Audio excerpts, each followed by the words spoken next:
Eu gostaria de trazer aqui algumas considerações em relação a esse momento extremamente delicado da vida nacional. Na verdade, senador Ferraz, eu não tenho dúvidas de que no futuro, não muito distante, os pensadores, os estudiosos, os cidadãos interessados na história política desse país irão e haverão de se debruçar sobre essas últimas semanas, tanto na Câmara quanto no Senado, para compreender exatamente a transição por que passa o Brasil. E certamente o primeiro dos sinais, ou a primeira das comprovações que esses estudiosos terão que fazer, sem dúvida alguma, é a constatação de que ao longo desses últimos meses, senador Tasso, senador Regufe, nasceu no país uma nova consciência nacional.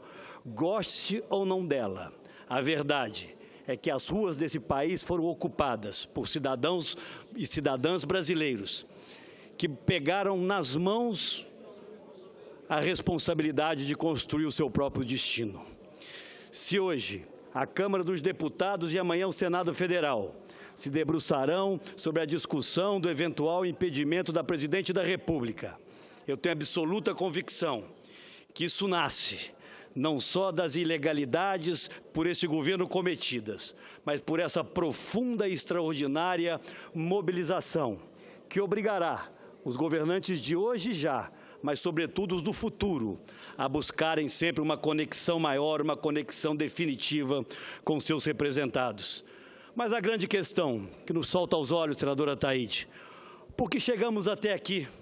O que fez com que um governo com a força do presidencialismo brasileiro, um presidencialismo quase que imperial, chegasse hoje agachado, chegasse hoje tão fragilizado aos olhos da população brasileira e aos olhos desse Congresso Nacional? Na verdade, o que nós assistimos ao longo desses últimos anos foi um governo absolutamente alheio e distante à realidade.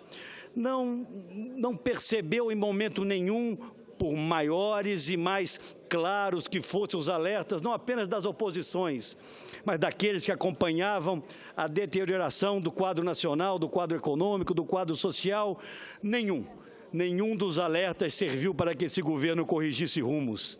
E hoje, nós temos, perante o país, e assistimos isso com a preocupação que devemos ter, um governo refém dos seus próprios desmandos e de suas próprias contradições. Em nenhum momento, senadora Luísa, em nenhum momento, ao longo de todos esses últimos anos e ainda agora, no momento mais agudo da crise, houve o reconhecimento, mínimo que fosse, da sua responsabilidade para com as perdas que hoje são visíveis e cotidianas de milhões de brasileiros, fruto da inconsequência, da irresponsabilidade e da presunção deste governo. Não apenas errou, não apenas se omitiu esse governo enganou, esse governo mentiu e mentiu sucessivamente aos brasileiros para preservar o seu projeto de poder. Essa é a realidade. Eu assisti, senador Caiado, e Vossa Excelência provavelmente também, tantos dos senhores senadores aqui, a defesa feita pelo advogado-geral da União na Câmara dos Deputados, na comissão processante do impeachment, em relação às atitudes da Presidente da República. E me saltava aos olhos uma alegação que ele repetia inúmeras vezes: não houve dolo, não houve dolo. A Presidente da República foi amparada por pareceres para tomar as suas decisões. Como não houve dolo? Os alertas foram múltiplos. Era claro que já havia, sim, uma queda de arrecadação. E o que faz, governadora Anastasia, especialista no tema, quando percebe-se que é uma queda de arrecadação? Contingencia-se ou amplia-se os gastos? O governo seguiu o caminho da irresponsabilidade, ampliou os gastos, utilizou aquilo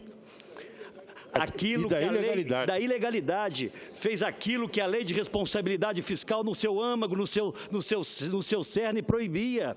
E quanto o PT lutou contra a lei de responsabilidade fiscal, os bancos públicos, a eles está vedado financiar os seus controladores. E, na verdade, Ao invés de preocupar-se com o Brasil, com o futuro da economia e com suas consequências na vida real das pessoas, o governo transferiu ilegal e irresponsavelmente atribuições do Tesouro para os bancos oficiais.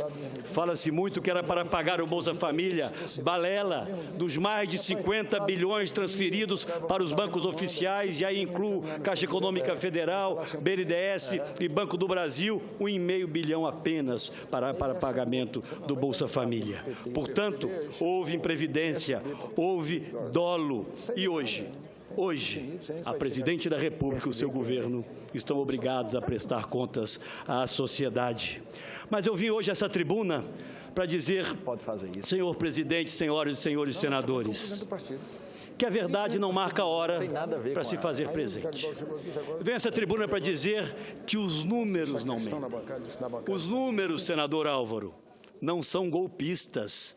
E eu percebo que muitos brasileiros ainda têm alguma dificuldade de compreender por que as pedaladas estão levando ao afastamento da Presidente da República ou a edição de decretos sem autorização prévia do Congresso Nacional fazem com que as perspectivas de permanência da Presidente da República se reduzam a cada momento que passa. É porque isso tem consequência na vida das pessoas.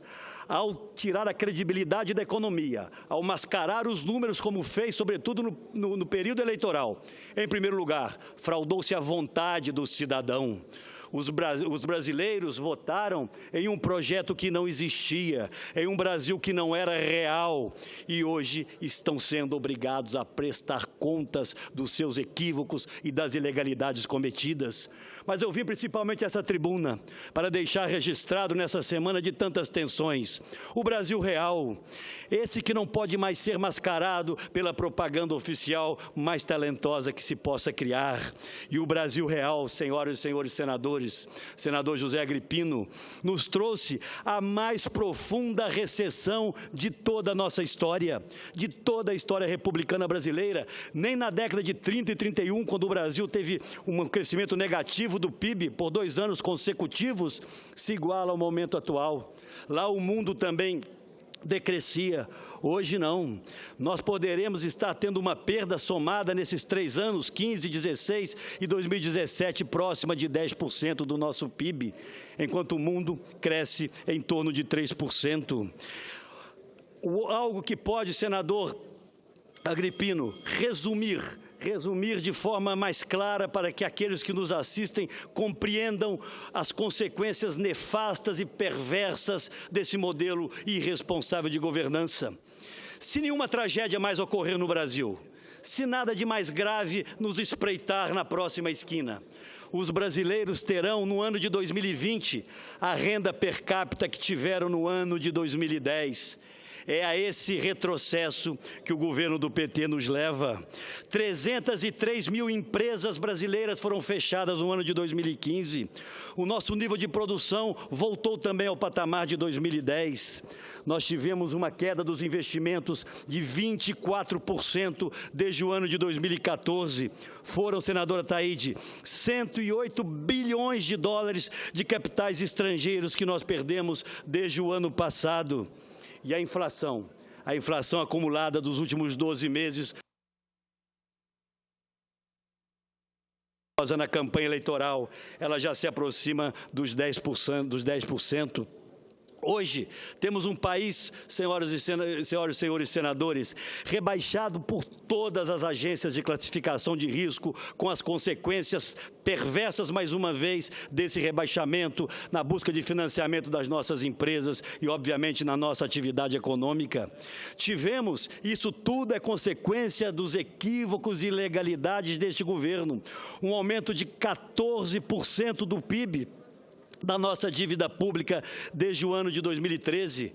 Os otimistas dizem que chegaremos ao final de 2018 com a dívida bruta acima de 80%, também com todas as suas perversas consequências. Os fundos de pensão, senador Regufe, e Vossa Excelência se interessa tanto por esse assunto, tiveram em apenas 5 anos, pela gestão temerária dos companheiros que ali foram alocados, perdas de 113 bilhões de dólares. A Petrobras, um prejuízo apenas nos 2 últimos anos, não vou voltar nem tanto no tempo, de 56 bilhões de reais. 6,2 bilhões apenas, claro que numa análise, a meu ver, muito superficial, pelas perdas reconhecidas oficialmente com corrupção, e 100 bilhões perdidos com congelamento dos combustíveis nos últimos anos, que pode ter trazido alguns benefícios eleitorais para a senhora presidente, mas prejuízos definitivos para essa empresa e para os brasileiros. São, presidente Renan, senhoras e senhores senadores, hoje 60 milhões de brasileiros com suas dívidas atrasadas, 60 milhões de brasileiros sem conseguir dormir direito porque foram iludidos por uma situação econômica que não era real, se endividaram, perderam o emprego ou estão sendo obrigados a negociar a sua permanência no emprego com salários menores e carga de trabalho maior. No ano de 2015, e esse é um dado, senadora Thaídes, para termos na memória, 77 bilhões de reais foram retirados das poupanças dos brasileiros. Entre saques e depósitos, o saldo negativo é de 77 bilhões de reais. É a poupança de toda uma vida, retirada para pagar prestações, para manter um nível adequado de vida, porque o governo tirou-lhes a esperança. Me permite, senador Renan, e não me alongarei em demasiado.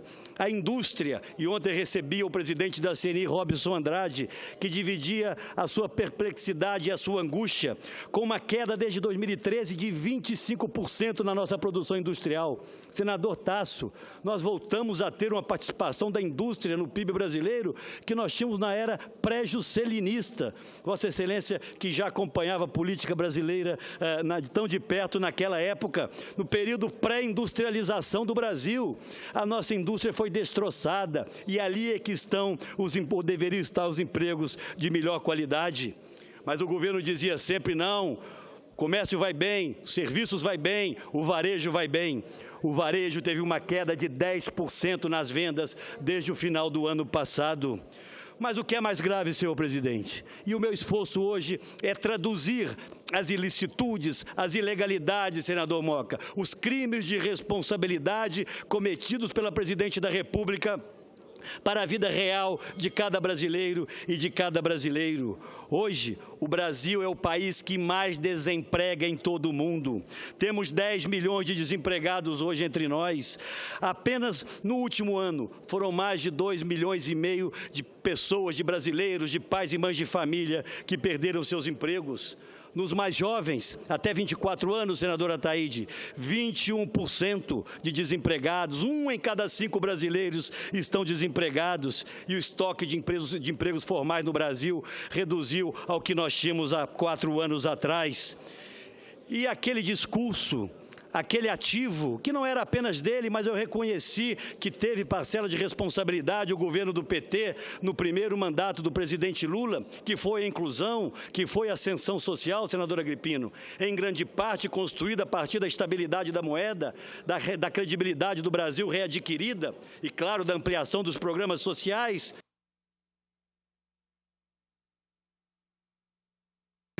Ao final desse período de governo PT, ao final desses 14 anos, 7,8 milhões de brasileiros voltarão à classe D e E entre o ano de 2015 e 2016, segundo estudo recentemente publicado pela consultoria Tendências. Em 2015, nós tivemos, pela primeira vez desde o ano de 92, pela primeira vez, uma queda de renda e um aumento simultâneo da desigualdade no Brasil. E esses brasileiros que regridem do ponto de vista social, eles encontrarão um Brasil em piores condições do que aquele Brasil lá de trás, porque o desemprego é avassalador, a perda de competitividade das nossas empresas não dão o mínimo de perspectiva de melhora no curto prazo, a inadimplência é enorme e a inflação vem tirando, ela sim, a comida da mesa dos brasileiros. Chego, senhor presidente, aos programas sociais cantados em verso e prosa na campanha eleitoral. Vamos aumentar o Minha Casa Minha Vida, vamos aumentar os recursos para o Bolsa Família, para fazermos creches, senador Moca, por todas as regiões do Brasil e no seu estado, para fazermos investimentos em segurança pública, em saúde e educação. Toda vez que nós alertávamos para a perda de intensidade da atividade econômica no Brasil, éramos os pessimistas. Toda vez que eu alertava para a nefasta intervenção no setor elétrico, éramos os pessimistas que não queríamos a diminuição artificial da conta de luz. Pois bem, hoje o quadro é esse, e a realidade, senadora Taide, nos bate a porta.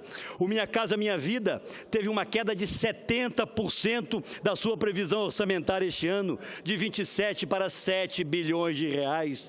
O Bolsa Família, belo programa Bolsa Família, que teríamos e teremos no futuro a responsabilidade de manter e ampliar, mas que já não vem tendo reajuste desde as vésperas da eleição, já teve uma perda com a inflação do seu poder aquisitivo em torno de 17%.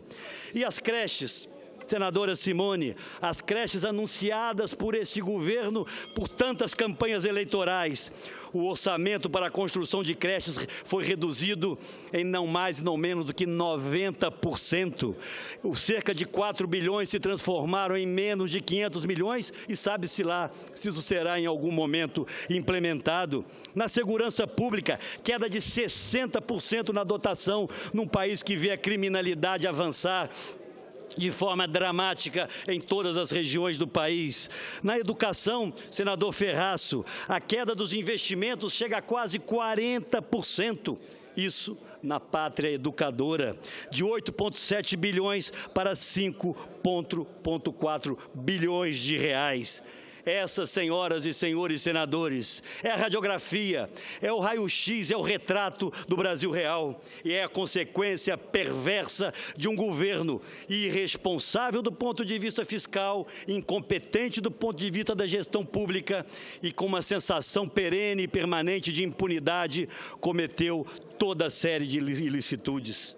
O mais curioso, senhor presidente, é que nessas manifestações que mobilizam corações e mentes de milhões e milhões de brasileiros, nós, curiosamente, isso me chamou a atenção, governadora Anastasia, não estamos vendo mais placas reivindicando melhores condições para a saúde, para a educação, para o transporte ou para a segurança.